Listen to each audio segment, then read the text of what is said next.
Il y a des questions qui ne cherchent pas des réponses, elles cherchent à te contrôler. Elles n'arrivent pas avec des insultes ni des menaces, mais elles réussissent à te faire douter de toi-même et à te mettre sur la défensive. C'est de la manipulation déguisée en dialogue. Chaque fois que quelqu'un te lance un « Pourquoi es-tu si sensible ?» ou un « Tu me fais confiance, n'est-ce pas ?» il n'essaie pas de te comprendre. Il teste ton terrain, cherchant à ouvrir une faille dans ta sécurité. La plupart ne le remarquent pas jusqu'à ce qu'il soit déjà pris au jeu. Tu commences par te justifier, à clarifier ce que tu n'aurais pas dû clarifier, et tu finis par perdre le contrôle de la conversation. C'est là que le manipulateur gagne, quand il réussit à te faire réagir. Cette vidéo n'est pas là pour t'apprendre à riposter avec sarcasme ou colère.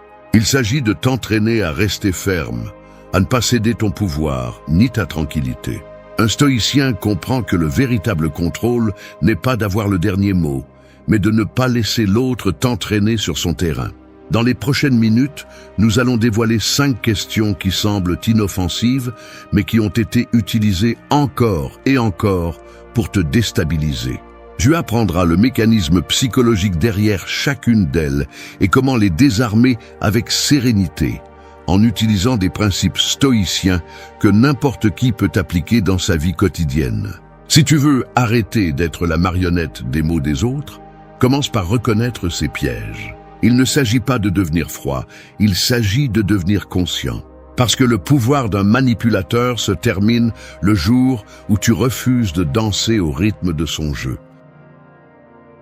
1. Pourquoi es-tu si sensible? Cette question, qui semble innocente, est l'une des armes préférées des manipulateurs. Elle n'arrive pas avec violence, elle arrive doucement, comme si c'était une simple observation. Mais c'est une flèche empoisonnée. Son but est que tu commences à remettre en question la validité de tes émotions et que tu te sentes faible de les avoir. C'est une attaque déguisée en préoccupation. Celui qui te la lance insinue que ta réaction est exagérée, que ta douleur n'est pas légitime, que ton inconfort n'a pas de sens. En d'autres termes, il veut t'invalider. Le sous-texte psychologique de cette question est clair. Il déplace le focus du problème réel vers toi. Si quelqu'un t'offense ou franchit une limite et que tu réponds fermement, il lâche immédiatement ce « Pourquoi es-tu si sensible ?» Avec ces mots, ils te disent que le problème n'est pas leur attitude, mais ton caractère. Ce qu'ils cherchent, c'est à te faire sentir coupable de réagir et à te faire t'auto-censurer. C'est un jeu de pouvoir. Le manipulateur se débarrasse de toute responsabilité et te force à te justifier.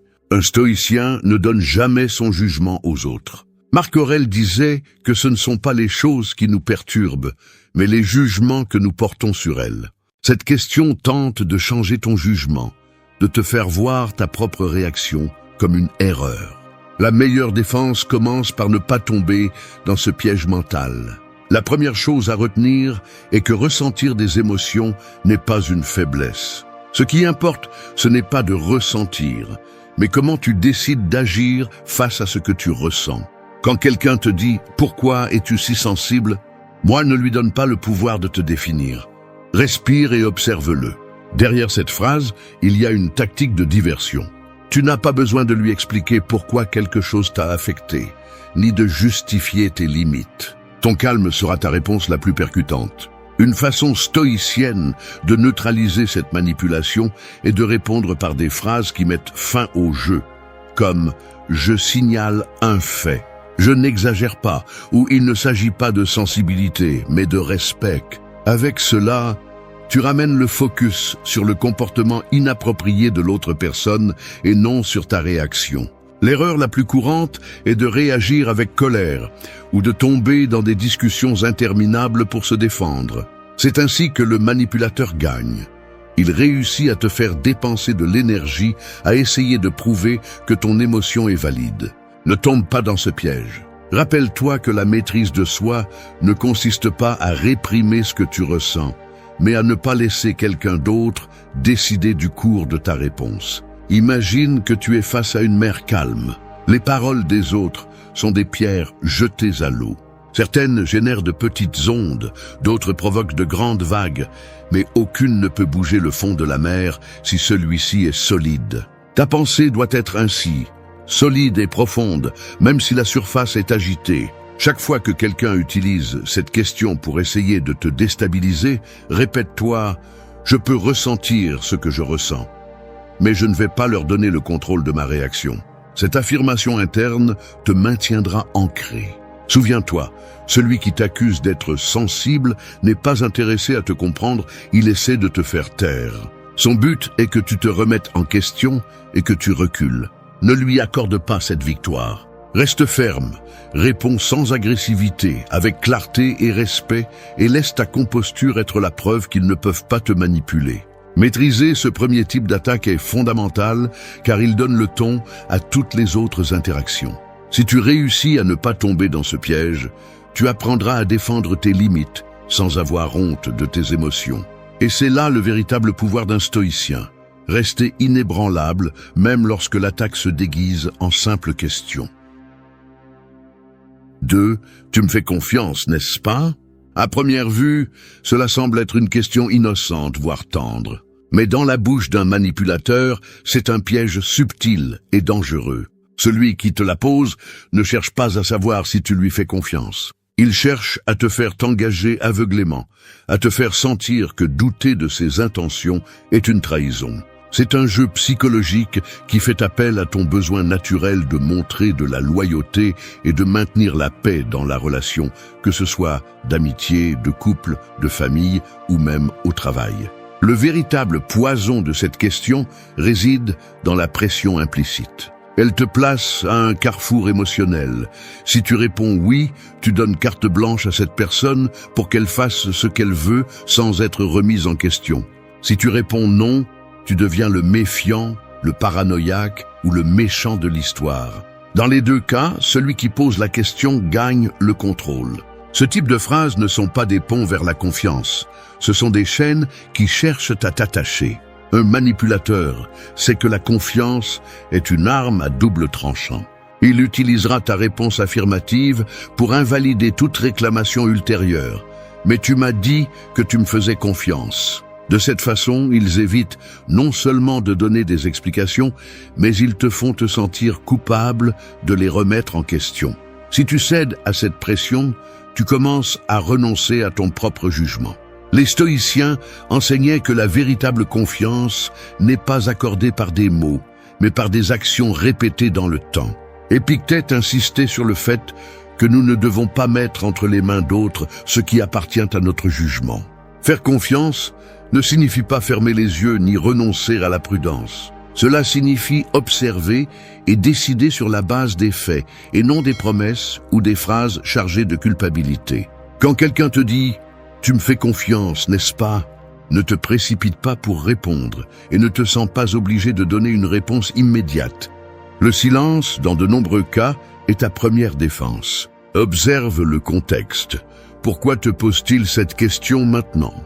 Ou que cherche-t-il à obtenir de toi avec cette réponse? Y a-t-il quelque chose qu'il essaie de te faire accepter sans te poser de questions?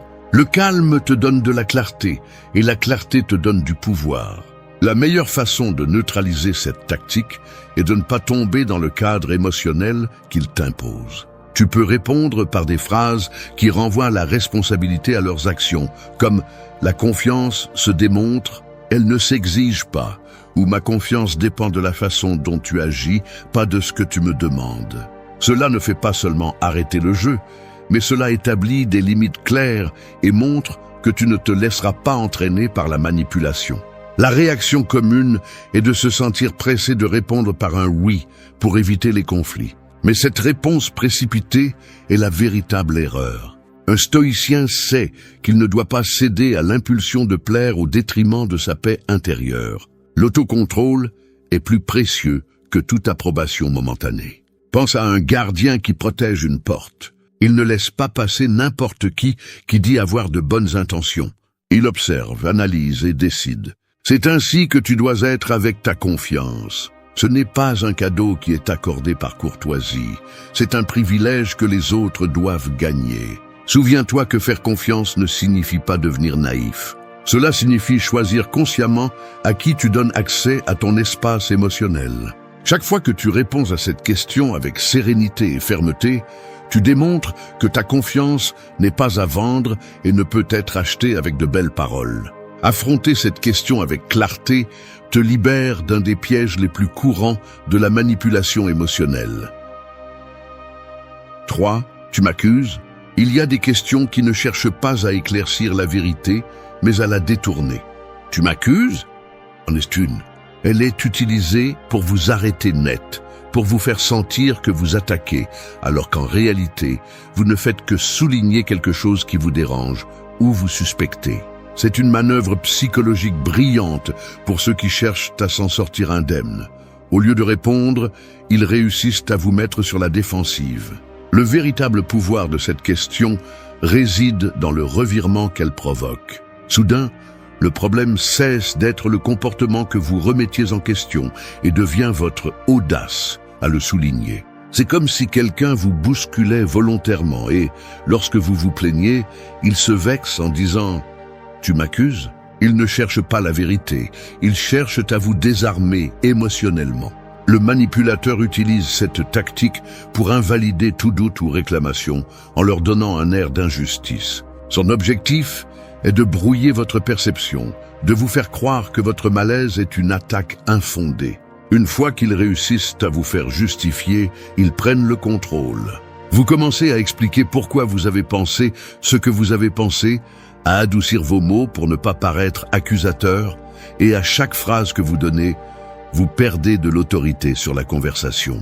La philosophie stoïcienne enseigne que nous ne devons pas nous laisser entraîner par des provocations déguisées. Épictète rappelait que ce ne sont pas les paroles des autres qui blessent, mais notre réaction à elles. Cette question « tu m'accuses » est un hameçon. La clé pour la neutraliser n'est pas de répondre précipitamment, mais de garder son calme et de ne pas permettre à l'autre de changer le centre de la discussion. Lorsque vous entendez cette phrase, arrêtez-vous. Ne vous précipitez pas pour vous justifier et ne tombez pas dans le piège de prouver que vous n'êtes pas offensant. La réponse la plus puissante que vous pouvez donner est de ramener la responsabilité au point d'origine avec calme et fermeté. Des phrases comme « je parle de ce qui s'est passé, pas d'accuser quelqu'un » ou « je souligne des faits, je n'invente pas des fautes » fonctionnent pour démonter la stratégie. L'erreur commune est de perdre son calme et de réagir avec colère, ce qui renforce la narrative du manipulateur que vous êtes injuste ou irrationnel. Souvenez-vous, lorsqu'ils posent cette question, ce n'est pas parce qu'ils cherchent à clarifier, c'est parce qu'ils essaient de vous faire perdre le contrôle. Et la meilleure façon de frustrer cette intention est de rester serein. Imaginez que vous êtes au milieu d'une partie d'échecs. Chaque fois que l'autre déplace une pièce dans le but de vous mettre sous pression, vous ne répondez pas par le premier impulsion. Vous réfléchissez, observez et agissez seulement ensuite. C'est ainsi que votre esprit doit être face à des provocations comme celle-ci. La sérénité est votre avantage stratégique. Un stoïcien ne se laisse pas entraîner par le théâtre émotionnel des autres. Garder le focus sur les faits vous rend immunisé contre ces tactiques. Si votre pointe est valide, vous n'avez pas à reculer. Seul celui qui a quelque chose à cacher cherche à transformer les questions en attaque personnelle. Pratiquez cette réponse ferme mais calme vous apprendra à ne pas céder du terrain lorsque quelqu'un essaie de vous manipuler avec du victimisme. La prochaine fois que vous entendrez « tu m'accuses », ne jouez pas à leur jeu. Respirez, gardez le regard fixe et revenez au point central, les faits. Le véritable pouvoir n'est pas de crier plus fort ou d'avoir le dernier mot. Il est de ne pas laisser l'autre décider du cours de votre dialogue, ni de vous entraîner dans le rôle d'agresseur alors que vous ne demandiez que de la clarté. Celui qui maîtrise sa réponse maîtrise la conversation. Et c'est dans ce contrôle que réside la force d'un stoïcien. 4. Crois-tu que je te mentirais ? Il y a des questions qui semblent être un pont vers l'honnêteté, mais qui sont en réalité un piège pour te faire baisser la garde. Crois-tu que je te mentirais ? N'est pas un véritable intérêt pour connaître ta réponse. C'est une stratégie pour te forcer à nier toute suspicion et à te sentir coupable de douter. Au lieu d'éclaircir la situation, cette question l'obscurcit, car elle fait appel à ton sens de la loyauté et à ton besoin de ne pas paraître paranoïaque. Le manipulateur sait que personne ne veut être vu comme méfiant. Alors, il pose cette question pour que tu te précipites à dire non, que bien sûr, tu ne crois pas qu'il ment. À ce moment-là, tu donnes un vote de confiance qui n'était peut-être pas justifié. C'est comme tendre un piège avec un sourire. Il ne cherche pas l'honnêteté, il cherche le silence. Le contexte psychologique est clair. Une fois que tu as répondu que tu ne crois pas qu'il te ment, tu perds le droit de questionner. Si plus tard il apparaît des preuves que les choses n'étaient pas comme il le disait, ils t'ont déjà désarmé avec ta propre réponse. Ils te rappelleront, mais tu as dit que tu me faisais confiance, que tu ne pensais pas que je mentais. Ainsi, ils transforment ta bonne volonté en une arme contre toi. La philosophie stoïcienne enseigne que la confiance ne doit pas être un réflexe émotionnel, mais un jugement rationnel basé sur les faits. Marc Aurèle écrivait que l'âme tranquille observe sans se laisser tromper par les apparences. Cela signifie que nous ne devons pas permettre que les paroles douces remplacent les preuves claires. Le stoïcien comprend que la prudence n'est pas de la méfiance. C'est du respect pour soi-même. Quand quelqu'un te dit « Crois-tu que je te mentirais ?» La première chose à faire est de ne pas réagir précipitamment. Garde le silence et analyse l'intention derrière la question. Demande-toi, pourquoi a-t-il besoin de s'assurer que je ne doute pas de lui? Et que gagnerait-il si je nie mes soupçons? Y a-t-il quelque chose qu'il essaie de cacher sous cette phrase? Cette pause te donnera du recul et t'évitera de tomber dans le piège de la culpabilité. La meilleure façon de neutraliser cette tactique est de ne pas entrer dans le cadre qu'ils t'imposent. Tu n'as pas à leur donner la réponse qu'ils attendent. Tu peux répondre avec sérénité et fermeté. Il ne s'agit pas de ce que je crois, il s'agit des faits, ou je préfère me baser sur ce que je peux vérifier, pas sur des suppositions. Cela détourne le pouvoir de la question et ramène l'accent sur les preuves. L'erreur commune est de répondre rapidement par peur d'offenser.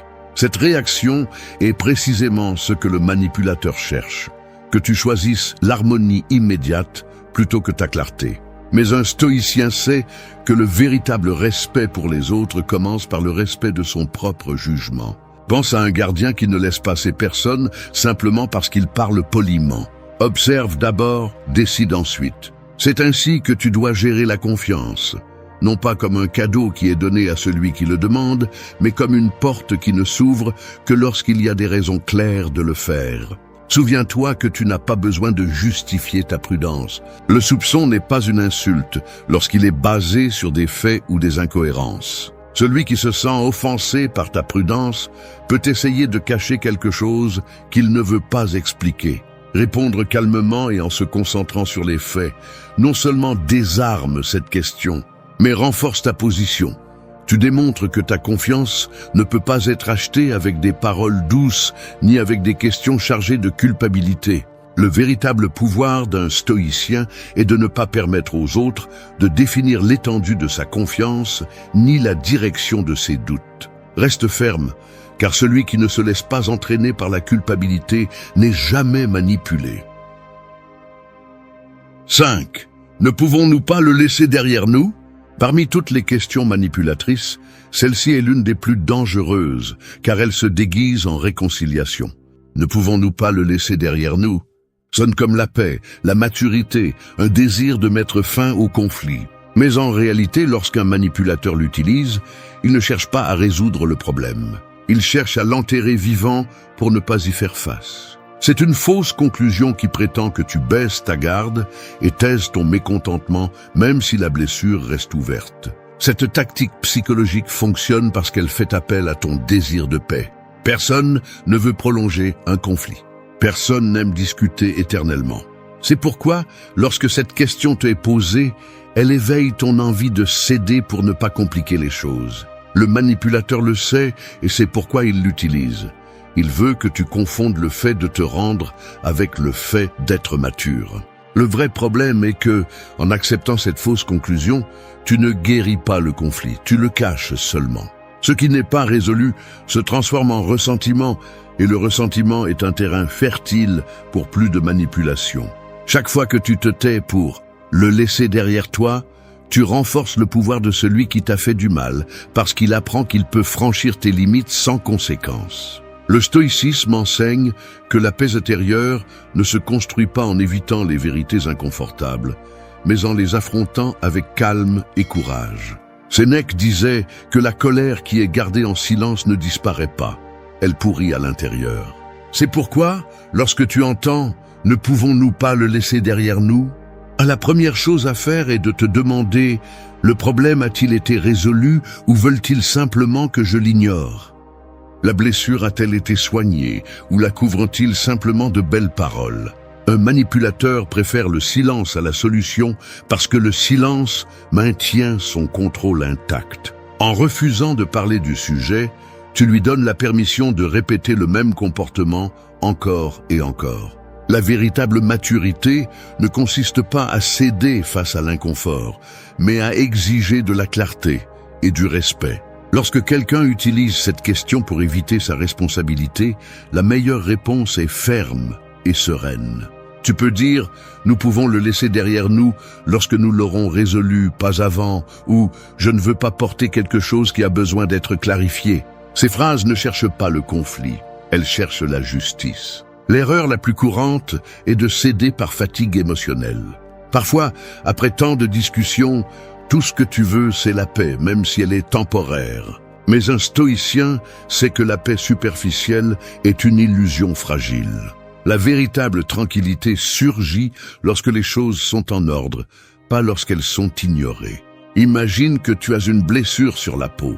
Tu peux la couvrir avec un bandage et prétendre qu'elle n'est pas là, mais si tu ne la nettoies pas et ne la soignes pas, l'infection grandira sous le tissu. C'est ainsi que fonctionnent les problèmes qui sont laissés derrière sans être résolus. Ils restent là, contaminant la relation, t'affaiblissant petit à petit. Le self-control stoïcien ne signifie pas se taire pour éviter le drame. Cela signifie choisir quand et comment parler pour guérir ce qui fait mal. Garder son calme en exprimant que tu ne veux pas ignorer le problème est un signe de force, pas de faiblesse. Souviens-toi, la paix ne se négocie pas au détriment de ta dignité. Celui qui insiste pour que tu le laisses derrière toi sans assumer sa part, cherche ton silence, pas ton bien-être. Ne donne pas ta voix en échange d'un calme faux. Répondre avec fermeté et clarté à cette question marque un avant et un après. Tu montres à l'autre que ta paix intérieure n'est pas à vendre et que tu ne vas pas permettre qu'une conclusion vide remplace la véritable réparation. 6. Tu exagères toujours comme ça? Il y a des phrases qui semblent être un simple commentaire, voire une blague, mais qui sont chargées de poison émotionnel. Tu exagères toujours comme ça? Est l'une de ces questions qui désarment et blessent en même temps. Elle est utilisée pour te faire sentir irrationnel, dramatique, incapable de mesurer les choses avec calme. Le manipulateur sait que s'il parvient à te faire douter de ta perception, il pourra contrôler le récit à son avantage. Le véritable pouvoir de cette question réside dans son déguisement d'humour. Dite avec un sourire ou sur un ton ironique, elle semble inoffensive. Cependant, son objectif est clair. Minimiser ton expérience et te présenter comme quelqu'un qui perd toute proportion. C'est une façon d'invalider tes sentiments et de détourner l'attention du véritable problème. Ce type de commentaire est une tactique psychologique qui attaque ton estime de soi. Il te fait commencer à te demander si tu exagères vraiment, si ton irritation est aussi grande que tu le penses, ou si tu devrais te taire pour ne pas paraître exagéré. La manipulation fonctionne quand ils parviennent à te faire t'auto-censurer. Les stoïciens mettaient en garde contre le danger de confier son propre jugement aux autres. Épictète enseignait que personne ne peut te faire sentir inférieur sans ton consentement. Chaque fois que tu penses que ta perception est exagérée simplement parce que quelqu'un d'autre le dit, tu lui donnes ce consentement. Ce que tu ressens a de la valeur et mérite de l'attention, même si l'autre le ridiculise. Répondre à cette question ne signifie pas entrer en discussion ni rendre le sarcasme. La force réside dans le maintien de la composture et le renvoi de la responsabilité au comportement de celui qui tente de te minimiser. Tu peux répondre par des phrases courtes et fermes. « Je décris ce qui s'est passé, je n'exagère pas. » Ou « Si tu ne le vois pas de la même manière, cela ne signifie pas que ce n'est pas réel pour moi. Avec cela, tu établis une limite sans tomber dans le jeu émotionnel qu'il recherche. L'erreur commune face à cette attaque est de réagir avec colère ou honte. Si tu réponds avec colère, tu renforces leur argument que tu es exagéré. Si tu te tais par honte, tu confirmes le pouvoir de leur manipulation. La bonne réponse est le juste milieu. Parler avec sérénité, mais sans céder de terrain. Imagine une flamme qu'ils essaient d'éteindre en soufflant dessus avec moquerie. Si tu réponds avec colère, elle devient un feu incontrôlable. Si tu t'éteins, elle s'éteint. Cette flamme est ta dignité. La philosophie stoïcienne ne propose pas d'être froid ou indifférent, mais maître de ta réaction. Garder son calme n'est pas un signe de faiblesse. C'est un acte de discipline et de force mentale. Chaque fois que quelqu'un t'accuse d'exagérer alors que tu ne fais qu'exprimer une limite, rappelle-toi que la perception des autres ne définit pas la réalité de ton expérience. Cette question révèle aussi quelque chose d'important. Celui qui a besoin de ridiculiser ce que tu ressens craint de faire face à sa propre responsabilité. Te minimiser est sa façon d'éviter de se regarder dans le miroir de ses actes. Ne tombe pas dans cette distraction. Reste concentré sur le fait que tu soulignes, pas sur le jugement que l'autre veut t'imposer. Résister à ce type de manipulation nécessite de la pratique et de l'autocontrôle.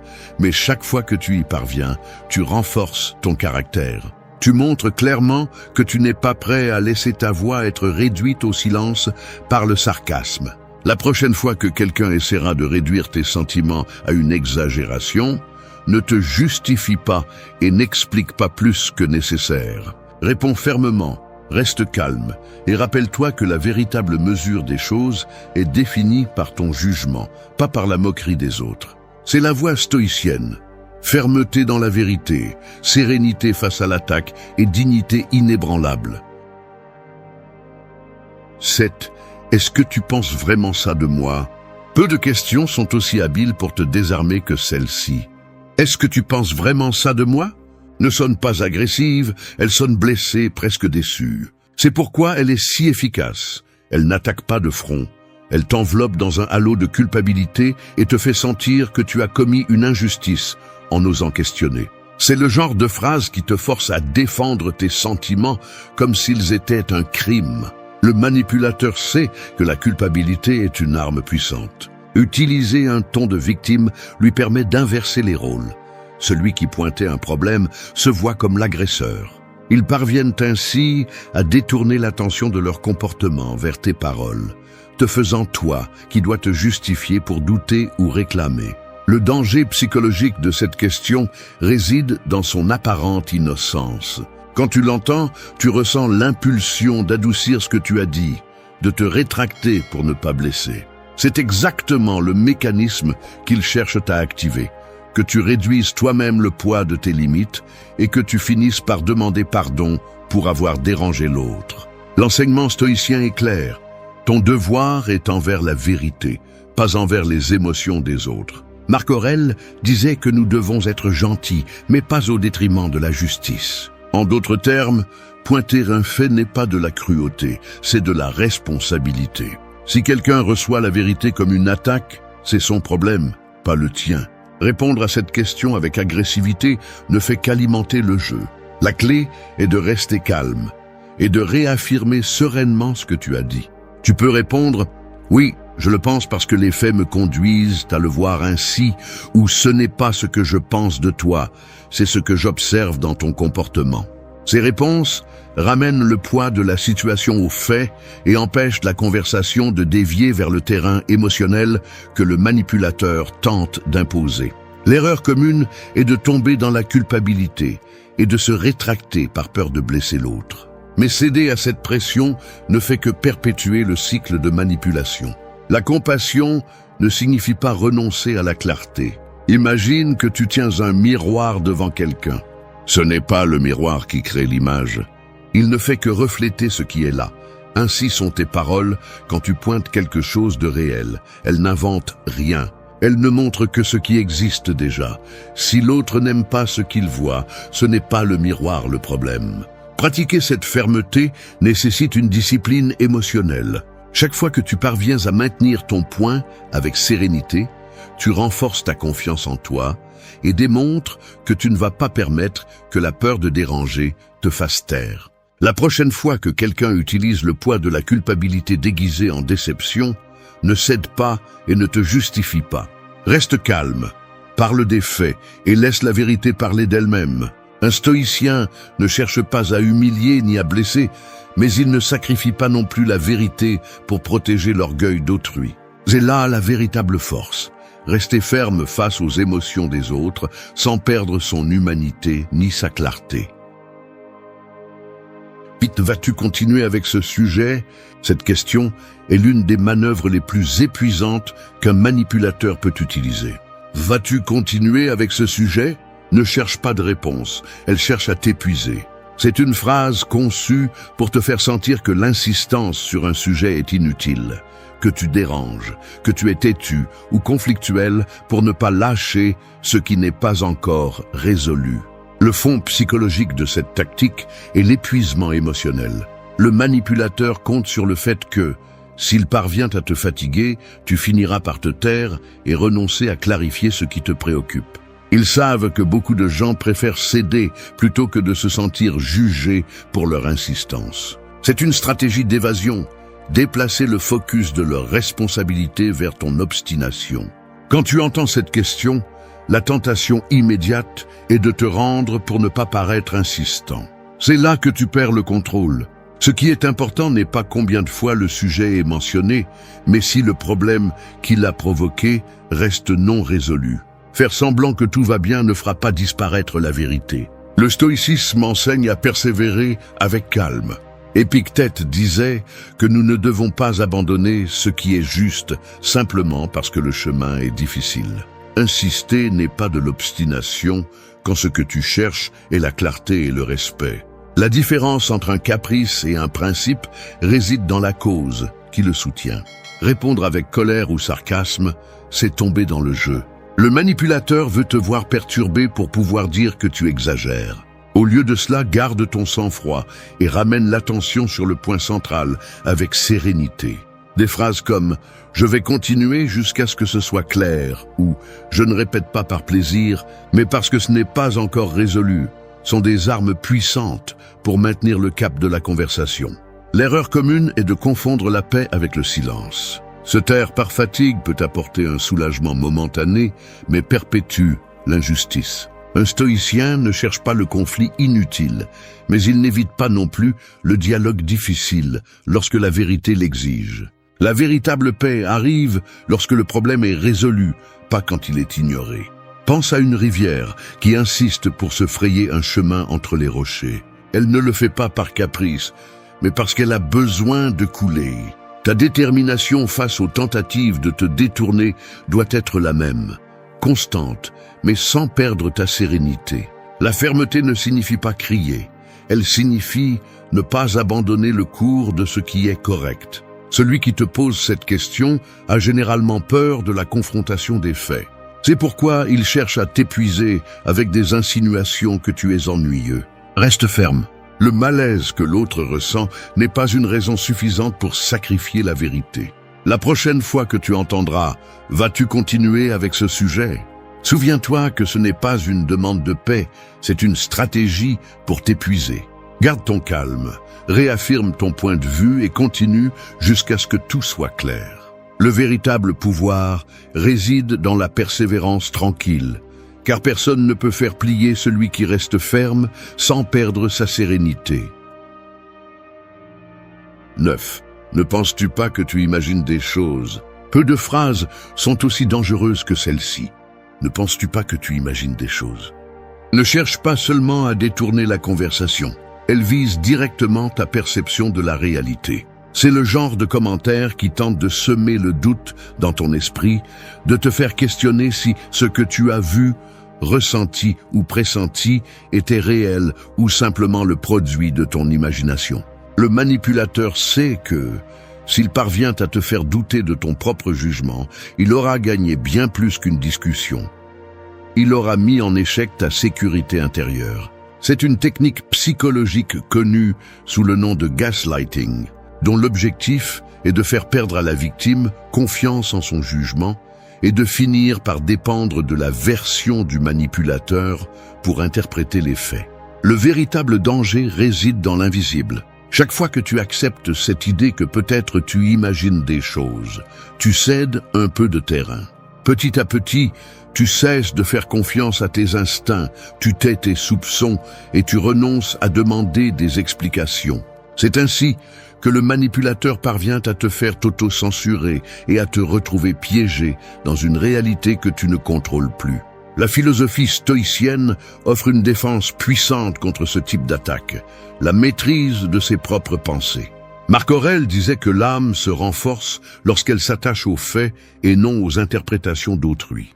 La meilleure réponse à cette question n'est pas de convaincre l'autre, mais de maintenir ferme ta connexion avec la vérité que tu as observée. Quand quelqu'un te dit « Ne penses-tu pas que tu imagines des choses ?» évite la réaction impulsive de te justifier avec des détails interminables. C'est le piège. Ils veulent t'entraîner à expliquer chaque étape de ta perception pour t'épuiser. À la place, réponds calmement et rends le poids de la clarté aux faits. Je n'imagine pas, je parle de ce qui s'est passé ou, si je l'ai perçu ainsi, c'est à cause de quelque chose qui s'est passé, pas à cause de fantasmes.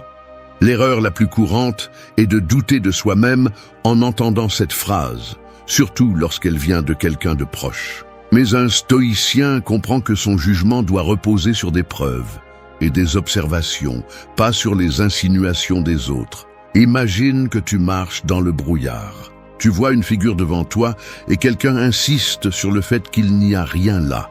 La question n'est pas de savoir si tu la vois avec une clarté parfaite, mais si tu la vois suffisamment pour ne pas l'ignorer. C'est ainsi que tu perçois les signaux. Tu n'as pas besoin que les autres les valident pour reconnaître qu'ils existent. Résister à cette manipulation nécessite du courage émotionnel. Rester ferme face aux doutes imposés est un acte d'autodéfense mentale. Ce n'est pas de l'obstination, c'est préserver ta santé mentale. La prochaine fois que quelqu'un essaiera de te faire croire que tout est dans ta tête, souviens-toi que ta perception n'a pas besoin de permission pour être valide. Un stoïcien fait confiance à la sérénité de son observation et ne se laisse pas arracher cette certitude par la peur de déranger. Garde ton calme, parle avec des faits et protège ton esprit, car celui qui réussit à te faire douter de toi-même contrôle tout le reste. Arrête de te tromper. Ce n'est pas le monde qui te brise, c'est ton esprit qui abandonne en premier. Ce ne sont pas les problèmes qui te détruisent, mais la façon dont tu réagis face à eux. Tu peux être fort physiquement, mais si une simple critique te désarme ou si la peur de l'échec te paralyse, alors tu n'es pas fort, tu sembles seulement fort. La vie ne va pas s'arrêter pour t'attendre ni adoucir ses coups. Chaque jour te mettra face à des défis que tu ne peux pas contrôler. Et c'est là que se révèle qui a un caractère inébranlable et qui ne fait que le prétendre.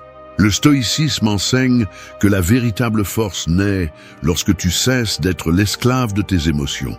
Il ne s'agit pas de devenir froid ou de réprimer ce que tu ressens, mais de t'entraîner pour que la douleur, la peur et l'adversité ne décident pas pour toi. L'esprit est comme un muscle. Si tu ne l'exerces pas, il s'affaiblit. Si tu l'entraînes dans la difficulté, il devient imbattable.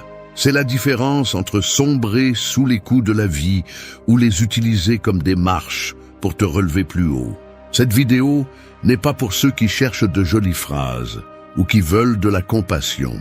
Elle est pour ceux qui en ont assez de se sentir fragiles, pour ceux qui veulent reprendre le contrôle d'eux-mêmes et affronter le monde avec sérénité, discipline et courage. Ici, tu trouveras 9 leçons pratiques inspirées du stoïcisme, et pas de théories compliquées, ni de mots vides, mais des principes que tu peux appliquer dès aujourd'hui, pour endurcir ton esprit et cesser de céder du terrain face à l'adversité. Si tu es prêt à arrêter de justifier ta faiblesse, alors il est temps de commencer à forger une force mentale que personne ne peut renverser.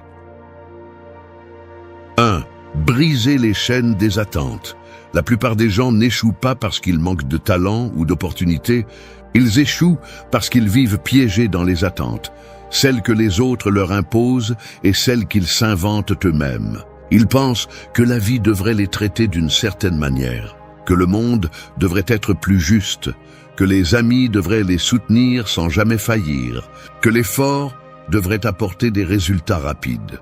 Mais la vie ne suit pas ces règles, elle ne l'a jamais fait et ne le fera jamais. Les attentes rigides sont comme des chaînes invisibles. Plus vous vous y accrochez, plus vous vous frustrez lorsque la réalité ne les satisfait pas, et plus vous souffrez pour des choses que vous ne pouvez pas contrôler. Le stoïcisme est brutalement clair sur ce point.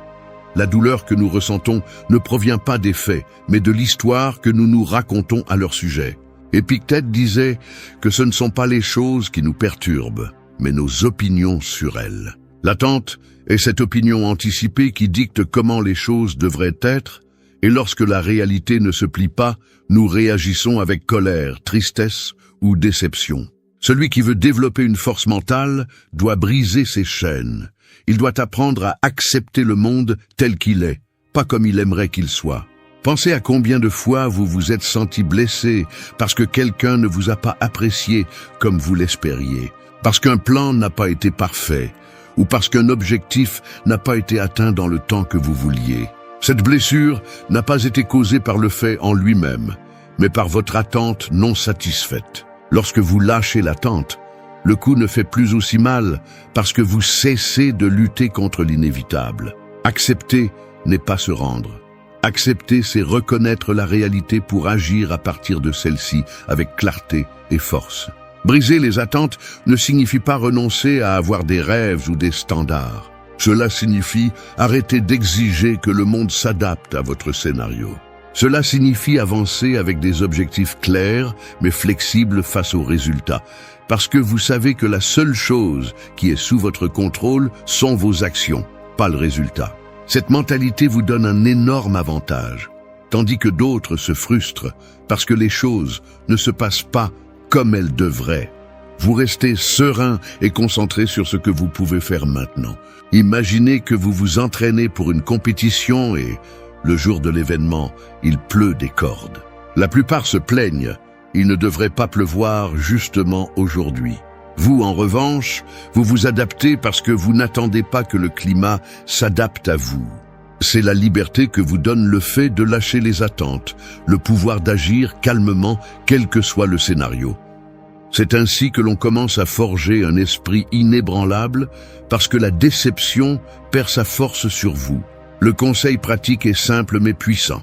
Chaque fois que vous remarquez que vous souffrez de quelque chose, demandez-vous quelle attente non satisfaite alimente cette souffrance. Faites-en une habitude. Reconnaissez-le et lâchez-le.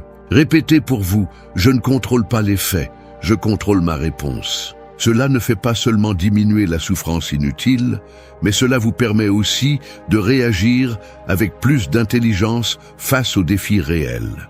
La force mentale commence lorsque vous acceptez que le monde ne vous doit rien et que les gens agiront comme ils le choisiront, pas comme vous le voudriez.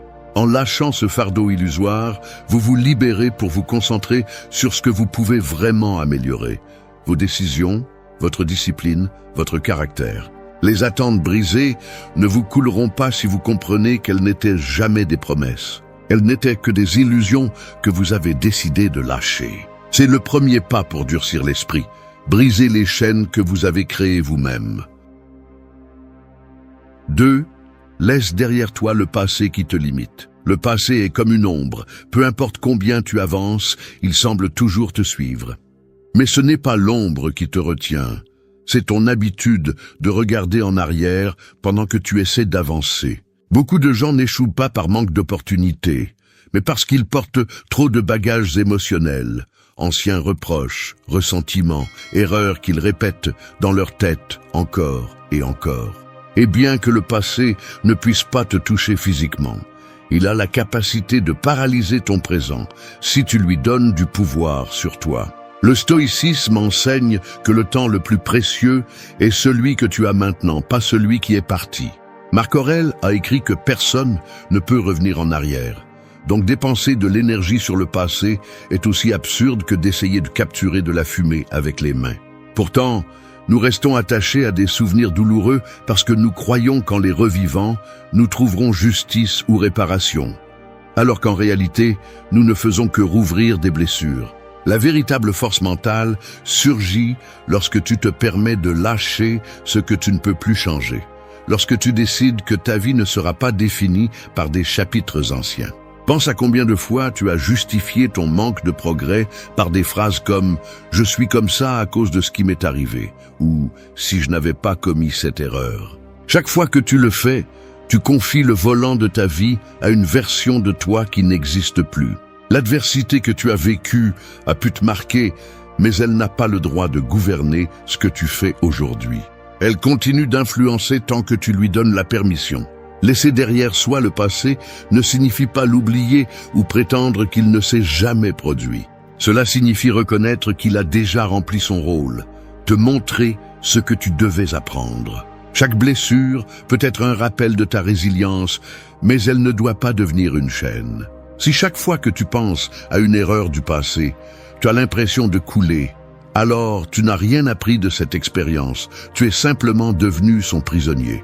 Un exercice stoïcien que tu peux pratiquer dès aujourd'hui est d'écrire ce qui te lie encore. Noms, souvenirs, erreurs, voire anciens rêves qui n'ont plus de sens. Lis-les à voix haute et demande-toi ensuite, puis-je changer quelque chose à cela maintenant? Si la réponse est non, alors répète-toi, cela a joué son rôle, maintenant je le laisse partir. Ce petit acte symbolique peut libérer une énorme charge mentale, car il transforme ta relation avec ce qui n'existe plus. Le passé a le pouvoir que tu lui accordes. Si tu l'utilises comme une excuse, il te retient. Si tu l'utilises comme un enseignant, il te renforce. La différence réside dans la façon dont tu choisis de le regarder. Chaque fois que le souvenir d'une erreur te poursuit, rappelle-toi, ce qui compte, ce n'est pas ce qui s'est passé, mais ce que je décide de faire maintenant. Cette phrase est une ancre qui te ramène au présent, qui est le seul terrain sur lequel tu as le contrôle. Un esprit inébranlable ne se définit pas par les coups qu'il a reçus, mais par sa capacité à continuer à marcher sans regarder en arrière, avec ressentiment. Lâche ce que tu ne peux plus changer et avance plus légèrement, car c'est la seule façon de construire un avenir qui ne soit pas une copie de ton passé. 3. Entraîne ton esprit à tout résister. La plupart des gens se concentrent sur l'entraînement du corps, mais négligeant le véritable champ de bataille, l'esprit. Le corps se fatigue, se courbe avec l'âge, mais un esprit fort peut te soutenir même lorsque le corps ne répond plus.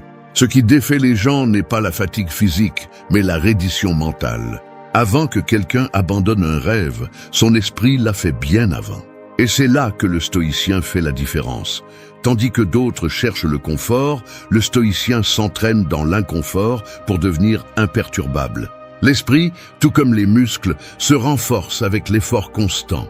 Si tu fuis toujours la douleur, le froid, le silence inconfortable ou les émotions difficiles, tu ne développeras jamais la résistance nécessaire pour supporter ce que la vie te lancera inévitablement. Marc Aurèle a fait face à des trahisons, des guerres, des pestes et la perte de ses enfants. Mais sa sérénité est restée intacte parce qu'il a entraîné son esprit à ne pas se briser face à la douleur. C'est le niveau de force auquel nous aspirons. Résister non pas parce que le monde est gentil, mais parce que tu t'es préparé pour les assauts. Commence par quelque chose de basique. Dérange ton esprit volontairement. Lève-toi plus tôt que tu ne le voudrais. Termine ce que tu as commencé, même si tu n'en as pas envie. Garde le silence quand tu voudrais discuter. Refroidis ton corps avec des douches d'eau froide pour te rappeler que tout ne doit pas être agréable. Chaque petit défi est une brique de plus dans les murs de ta forteresse intérieure. Il ne s'agit pas de devenir insensible, mais d'apprendre à ce que l'inconfort ne te contrôle pas. Tu dois aussi entraîner ton esprit à tolérer l'incertitude. Beaucoup de gens sombrent, non pas à cause de ce qui se passe, mais à cause de l'anxiété de ne pas savoir ce qui va se passer. C'est là que la pratique stoïcienne du détachement du résultat devient ta plus grande arme. Fais ce qui est sous ton contrôle et accepte ce qui ne dépend pas de toi. Cette habitude empêche ton esprit de s'épuiser à lutter contre des fantômes.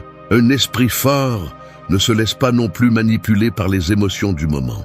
Lorsque la colère, la peur ou la tristesse tentent de t'entraîner, arrête-toi et observe-les comme si elles étaient des nuages passant devant un ciel immense. Elles ne sont pas toi, elles ne sont que des états qui viendront et partiront. La capacité de reconnaître cela empêche que tu agisses impulsivement et te maintient ferme lorsque tout autour de toi semble s'effondrer. Pratique quotidienne. Chaque jour, choisis quelque chose de petit que tu éviterais normalement par confort et fais-le. Cela peut être de marcher au lieu de prendre les transports, de résister à l'envie de regarder ton téléphone à chaque silence ou de rester 5 minutes de plus à travailler lorsque ton esprit cherche des excuses pour arrêter. Ces actes simples, répétés avec constance, entraînent ta discipline mentale et te préparent pour des moments difficiles. Un esprit entraîné n'est pas celui qui ne ressent jamais la peur ou la tristesse, mais celui qui les reconnaît sans leur obéir. C'est le véritable bouclier contre les tempêtes externes. Si tu deviens le genre de personne qui reste calme lorsque les autres s'effondrent, non pas parce que tout va bien, mais parce que tu t'es entraîné à tout résister, alors tu auras construit une forteresse que aucune circonstance ne pourra démolir. 4. Fais ce qui est juste sans chercher de témoins. La plupart des gens agissent bien seulement quand quelqu'un les observe. Ils s'efforcent de montrer de la discipline s'ils savent qu'ils recevront des éloges. Ils se comportent avec intégrité tant qu'ils craignent d'être découverts en train de faire le contraire. Mais ce n'est pas une véritable force, c'est agir par commodité. Un caractère inébranlable ne dépend pas du regard des autres. Il se forge dans les moments silencieux, quand il n'y a pas d'applaudissements, ni de caméra, ni personne pour te récompenser d'avoir choisi ce qui est juste. Le stoïcisme enseigne que le seul juge qui devrait t'importer est ta propre conscience. Sénèque a écrit que le plus grand est d'agir bien même si personne ne le sait. La plupart cherchent la reconnaissance parce qu'ils ont encore besoin de validation externe pour se sentir précieux. Mais celui qui se gouverne lui-même n'agit pas pour plaire. Il agit parce qu'il sait que chaque décision façonne son caractère. Et ce caractère, et non l'approbation externe, est ce qui définit ta véritable valeur. Pense à la force qu'il faut pour dire la vérité, même si elle est inconfortable. Pour tenir parole, même si personne ne le remarque. Pour accomplir ton devoir, même si le mérite revient à un autre. C'est ça, le pouvoir intérieur. Quand tu fais ce qui est juste en silence, tu deviens quelqu'un de fiable, solide, difficile à corrompre. Et même si les autres ne le voient pas tout de suite, tu sais que tu n'as pas trahi tes principes et cette certitude donne une paix que personne ne peut te prendre. Le problème de vivre pour être vu est que cela te rend prisonnier des attentes des autres. Tu te fatigues à essayer de maintenir une image impeccable et tôt ou tard tu t'effondres. En revanche, celui qui agit par conviction n'a pas besoin de maintenir des masques. Il peut marcher calmement, sachant que ses actions sont cohérentes même quand il n'y a pas de spectateurs. Cette cohérence est une forme de liberté, et la liberté est un pilier de la force mentale. Pratiquer ce principe dans la vie quotidienne est plus simple qu'il n'y paraît, mais cela demande de la discipline. Fais l'effort d'être ponctuel même si personne ne le valorise, de respecter tes engagements même si la récompense est invisible, de dire non à ce qui trahit tes valeurs, même si personne d'autre ne proteste. Commence par des gestes simples. Rendre ce qui ne t'appartient pas, admettre des erreurs sans chercher d'excuses, ne pas parler mal des autres même si les autres le font. Chaque action silencieuse d'intégrité est une brique qui renforce le mur de ton esprit. Le véritable pouvoir n'est pas d'être admiré, mais de vivre sans peur d'être découvert, parce que tu n'as rien à cacher. Quand tu agis avec droiture même dans l'invisible, tu gagnes une confiance interne que ni la critique ni la calomnie ne peuvent briser. C'est ce type de force qui distingue ceux qui prétendent être fermes de ceux qui le sont vraiment. Fais ce qui est juste, même s'il n'y a pas d'applaudissements, même si on te traite de naïf, même si on te taxe d'exagéré. Parce que lorsque le monde essaiera de te tenter ou de te démolir, ton esprit se souviendra que tu n'as pas agi pour l'applaudissement, mais par principe. Et une vie guidée par des principes est une vie impossible à briser. 5. Réfléchis avant de réagir. La plupart des gens se perdent dans leur premier élan. Un commentaire blessant, un regard de mépris, une mauvaise journée au travail, et ils répondent immédiatement avec colère, des mots précipités ou des décisions qu'ils regrettent plus tard. Ce n'est pas la situation qui détruit la paix mentale, mais l'incapacité de s'arrêter avant de réagir. Dans un monde où tout pousse à la vitesse et au bruit, la véritable force réside dans la pause, l'espace entre ce qui se passe et la réponse que tu choisis de donner. Épictète disait que nous ne pouvons pas contrôler ce que font les autres, mais nous pouvons contrôler comment nous répondons. Celui qui ne développe pas ce self-control devient l'esclave de quiconque sait le provoquer. Il suffit que quelqu'un appuie sur le bouton de sa colère ou de sa peur pour qu'il perde le contrôle. C'est pourquoi le stoïcisme insiste sur l'entraînement de l'esprit à maîtriser les impulsions. Chaque réaction inconsciente te vole de l'énergie et pire encore, te fait agir contre tes propres valeurs. Imagine qu'on te jette une étincelle allumée. Elle n'est pas dangereuse tant que tu ne lui donnes pas de combustible. Il en va de même pour les offenses ou les problèmes. Ils ne te détruisent pas par ce qu'ils sont, mais par le feu que tu leur ajoutes avec ta réaction. La personne qui réfléchit avant de réagir devient comme l'eau. Elle reçoit l'impact, mais ne l'alimente pas. Cette maîtrise n'est pas une faiblesse, c'est du pouvoir à l'état pur.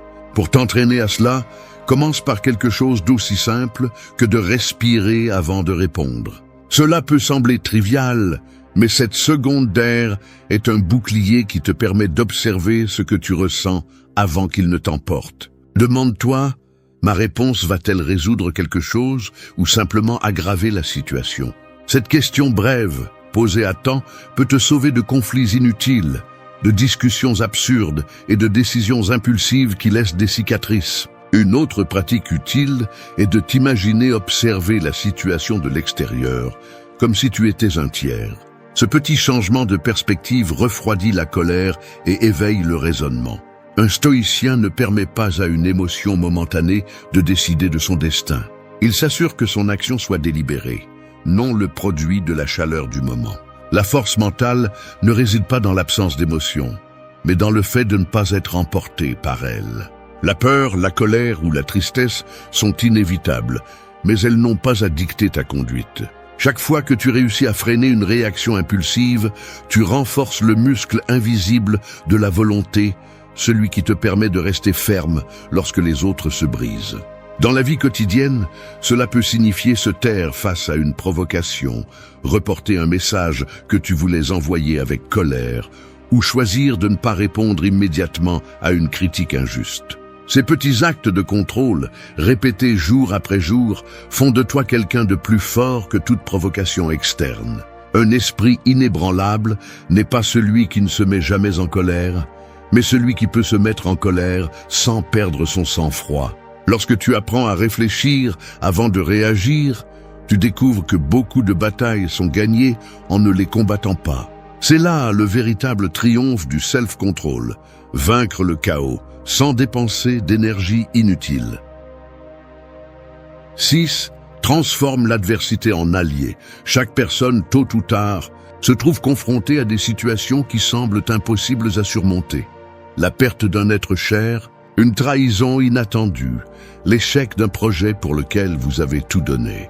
Il est habituel de se demander pourquoi le monde semble être contre vous, de tomber dans la plainte ou de se rendre face à la douleur. Mais c'est là que se mesure la véritable force. Il ne s'agit pas d'éviter la souffrance, mais de la transformer en un carburant qui stimule votre croissance. Le stoïcisme soutient que les obstacles ne sont pas des ennemis, ils font partie du chemin.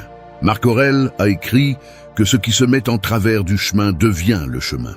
Cela signifie que chaque problème, aussi insupportable qu'il puisse paraître, est une occasion de démontrer votre capacité à résister, à vous adapter et à devenir plus sage. L'adversité n'arrive pas pour vous détruire, elle arrive pour révéler de quoi vous êtes fait. L'erreur la plus courante est de penser que la vie devrait être juste ou facile. Cette attente ne provoque que frustration et affaiblit le caractère. Le monde ne promet ni confort ni équilibre, mais il offre toujours des leçons. Lorsque vous faites face à la douleur en vous demandant « Pourquoi moi ?», vous devenez une victime. Lorsque vous demandez « À quoi cela me sert-il ?», vous devenez un apprenti. C'est cette mentalité qui transforme l'adversité en un professeur implacable mais juste. Pensez à l'acier. Il est forgé par le feu et les coups, pas par les caresses. Il en va de même pour le caractère.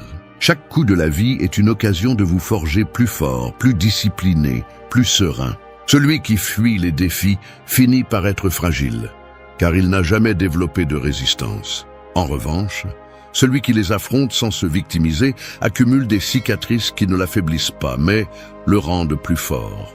Une pratique essentielle pour appliquer cette leçon est de changer le langage interne. Au lieu de dire « cela m'a ruiné », répétez « cela m'a entraîné ». Au début, cela semble forcé, mais avec le temps, votre esprit cesse de voir les difficultés comme des punitions et commence à les voir comme des épreuves à surmonter.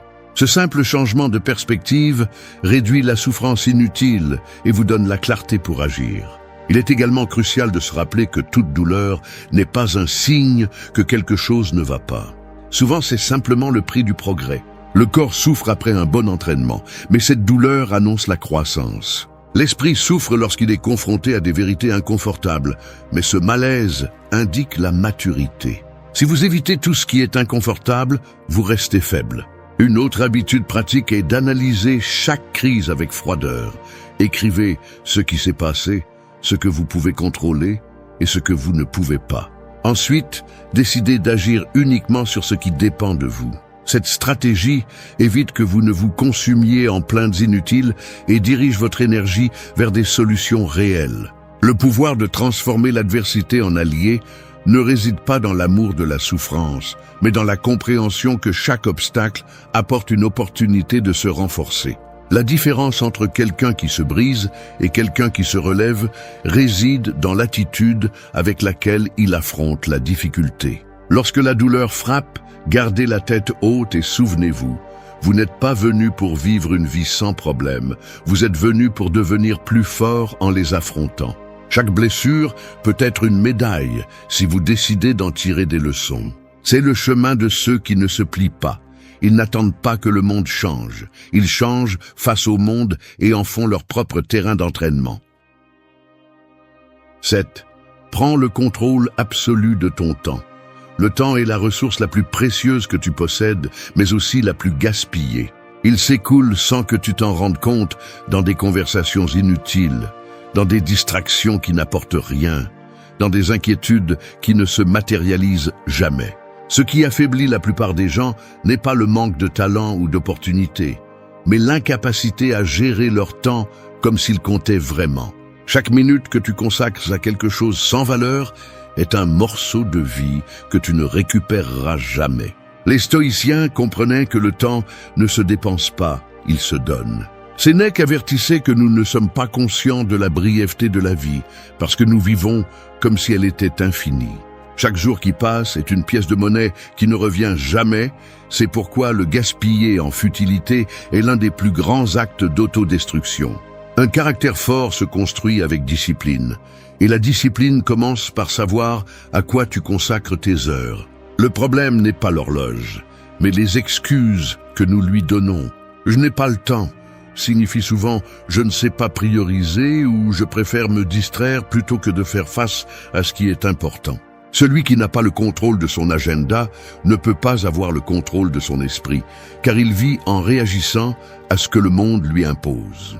En revanche, celui qui décide consciemment de ce qui mérite de l'espace dans sa journée commence à reprendre le contrôle de sa vie.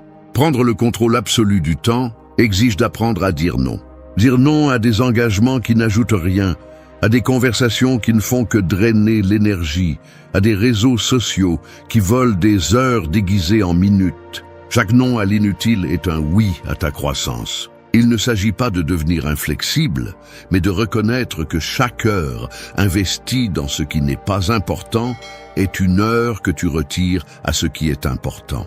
Une pratique stoïcienne que tu peux appliquer dès aujourd'hui est de commencer la journée en choisissant 3 priorités non négociables et de t'engager à les accomplir avant de te laisser distraire par quoi que ce soit d'autre. Cette habitude t'oblige à vivre avec intention et te protège de te retrouver piégé dans des activités sans but. Une autre clé est de cesser de voir le repos comme une perte de temps. Le repos planifié fait partie du contrôle. Il sert à recharger l'énergie et à maintenir la clarté mentale. Ce qui affaiblit n'est pas le repos, mais le gaspillage du temps en loisirs sans direction, te laissant vidé par des distractions interminables qui ne te nourrissent ni ne te renouvellent. La force mentale fleurit chez ceux qui respectent leur temps, car ils apprennent à se concentrer et à résister aux tentations qui cherchent à les disperser. Lorsque ton agenda reflète tes valeurs, chaque jour devient une déclaration de qui tu es et de ce que tu priorises. Ne blâme pas le destin ou le manque d'opportunités. Ta vie est faite de la manière dont tu utilises les heures qui te sont accordées. Celui qui ne protège pas son temps finit par vivre selon les priorités des autres. Le récupérer ne nécessite pas de magie, juste une décision. Décide que ton temps est à toi et utilise-le pour te construire, pas pour t'user. Lorsque tu apprendras à contrôler ton temps, tu arrêteras de sentir que la vie te traîne. Au lieu de réagir au jour, tu commenceras à les diriger. Ce contrôle silencieux sur tes heures est l'un des signes les plus clairs d'un esprit inébranlable. 8. Arrête de te plaindre et cherche des solutions. La plainte est le langage de l'impuissance. C'est le signe d'un esprit qui se sent victime du monde et qui a renoncé à son pouvoir d'agir. Rien n'affaiblit plus le caractère que l'habitude de blâmer le destin, le gouvernement, la famille, le climat, tout sauf soi-même. Se plaindre ne résout rien, ne change rien, ne déplace pas un seul obstacle sur le chemin. Cela ne fait que gaspiller de l'énergie et multiplier le sentiment que tout est perdu. Le stoïcisme est catégorique. Les circonstances ne sont pas le problème. Le problème est la manière dont tu les affrontes. Marc Aurèle a écrit que si quelque chose est sous ton contrôle, agis.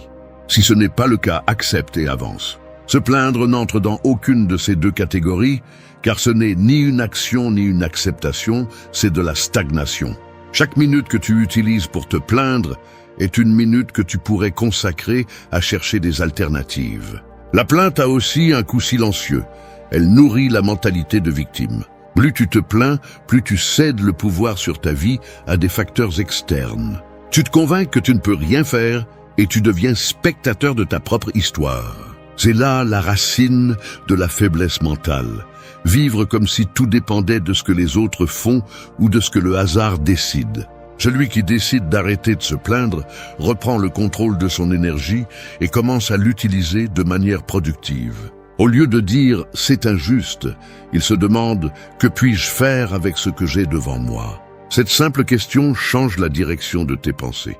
Elle les sort de la frustration et les concentre sur les possibilités. Pratiquer ce principe nécessite une attention quotidienne.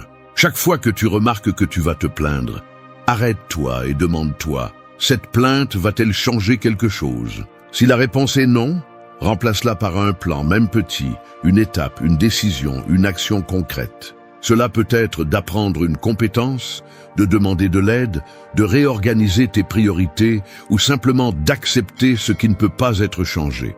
Ce changement d'habitude transforme lentement ta mentalité. Un autre aspect important est de t'entourer de personnes qui évitent également la plainte vide. L'environnement influence plus que nous le pensons. Si tout le monde autour de toi se plaint, il est facile de tomber dans le même piège. Cherche des conversations qui tournent autour des solutions, pas des lamentations. Cette atmosphère te rappellera que l'accent doit être mis sur l'avancement, pas sur le fait de sombrer ensemble. Arrêter de se plaindre ne signifie pas ignorer les problèmes, ni prétendre que tout va bien. Cela signifie reconnaître que ta voix a plus de valeur quand elle propose que quand elle se lamente. Cela signifie choisir le rôle de protagoniste plutôt que de victime. Un esprit inébranlable ne perd pas de temps à crier sur le destin. Il agit même en silence, parce qu'il sait que la plainte ne soulage pas le fardeau ni n'ouvre de chemin. Chaque fois que tu choisis le silence actif de chercher des solutions plutôt que de te plaindre, tu durcis ton caractère et renforces ton contrôle sur la vie. La force ne se démontre pas par des mots de protestation, mais par des décisions qui transforment la réalité. Celui qui arrête de se plaindre, arrête de gaspiller son énergie et la dirige vers le seul endroit où elle peut faire la différence, ses propres actions. 9. La véritable grandeur réside dans la constance. Le monde admire les grandes réalisations, mais célèbre rarement l'effort silencieux qui les rend possibles. Beaucoup pensent que la grandeur naît d'un moment d'inspiration ou d'un coup de chance, mais en réalité, elle naît des habitudes répétées jour après jour, même lorsqu'il n'y a pas de motivation, même lorsque personne n'applaudit. Ce qui sépare ceux qui atteignent ce qu'ils se proposent de ceux qui restent dans les promesses, c'est la constance, pas le talent ni les circonstances. Le stoïcisme enseigne que la discipline quotidienne est plus puissante que les impulsions occasionnelles. Sénèque disait que la chance est ce qui se produit lorsque la préparation rencontre l'opportunité. Cette préparation n'apparaît pas de nulle part. Elle se construit dans les petits actes qui semblent insignifiants mais qui, ajoutés, créent des résultats extraordinaires. La grandeur n'est pas un événement, c'est une conséquence. L'erreur commune est d'attendre de ressentir de la motivation pour agir. La motivation est volatile. Elle apparaît lorsque tout semble facile et disparaît juste au moment où vous en avez le plus besoin. En dépendre, c'est comme essayer d'allumer un feu avec des étincelles de pluie. Cela ne dure pas assez longtemps pour maintenir la chaleur. Ce qui maintient la flamme du progrès, c'est la constance. Faire ce qui est nécessaire, même si vous n'en avez pas envie, même si vous êtes fatigué, même s'il semble qu'il n'y ait pas de progrès immédiat. Pensez à l'eau qui tombe sur la roche. Elle ne la brise pas par sa force, mais par sa persistance. Chaque goutte semble inutile, jusqu'à ce qu'avec le temps, elle transforme la pierre. Ainsi agit la constance dans le caractère et les objectifs. Elle ne produit pas de résultats instantanés, mais elle façonne tout sur son passage. Celui qui comprend cela cesse d'être obsédé par les résultats rapides et commence à apprécier le processus. Une pratique qui peut changer votre vie est de fixer de petits objectifs quotidiens et de les atteindre sans excuse. Il ne s'agit pas de vous promettre de grandes transformations du jour au lendemain, mais de gagner du terrain constamment. Si vous décidez de lire 20 pages chaque soir, de faire de l'exercice 30 minutes à l'aube ou d'écrire une idée chaque jour, cela semblera peu, mais au bout de quelques mois, vous remarquerez que ces actions ont accumulé un progrès immense. La constance implique également de résister à la tentation d'abandonner lorsque vous ne voyez pas de résultats immédiats. Beaucoup abandonnent juste avant que la discipline ne porte ses fruits parce qu'ils confondent lenteur avec échec. C'est là que la pensée stoïcienne intervient. Accepter que les changements précieux nécessitent du temps et que l'effort soutenu est un investissement, pas une perte. Un autre point clé est d'apprendre à vous pardonner pour les faux pas sans abandonner le chemin. La constance ne signifie pas la perfection. Elle signifie revenir sur la bonne voie chaque fois que vous déviez. Une erreur ne détruit pas votre progrès si vous décidez de reprendre le pas. Un esprit inébranlable ne se forme pas lors des jours faciles, mais lors de ceux où vous continuez malgré la fatigue et le manque d'enthousiasme. La véritable grandeur n'est pas explosive ni immédiate. Elle est silencieuse, patiente et ferme. Celui qui cultive la constance développe une force intérieure qui n'a pas besoin de démonstration. Elle parle par les résultats qu'elle accumule au fil du temps. La grandeur ne se mesure pas par les rêves que vous avez, mais par votre capacité à rester constant sur le chemin, peu importe la lenteur de votre progression. C'est le signe le plus clair d'une volonté qui ne se brise pas.